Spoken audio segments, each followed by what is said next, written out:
तो हेलो दोस्तों, नमस्कार। तो दोस्तों फाइनली आप लोगों को बता दूं कि पावर स्टार पवन सिंह सिंह का एक बेहतरीन छठ गीत आ गया है, जो कि आप लोग यहां पे देख सकते हैं।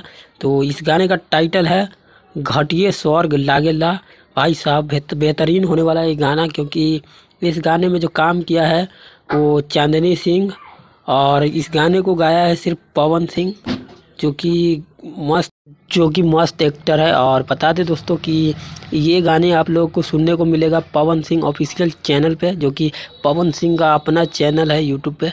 तो आप लोग तैयार रहिएगा, कल ये गाना रिलीज होने वाला है पवन सिंह ऑफिशियल चैनल पे। तो आप लोग क्या समझते हैं इस गाने को लेकर?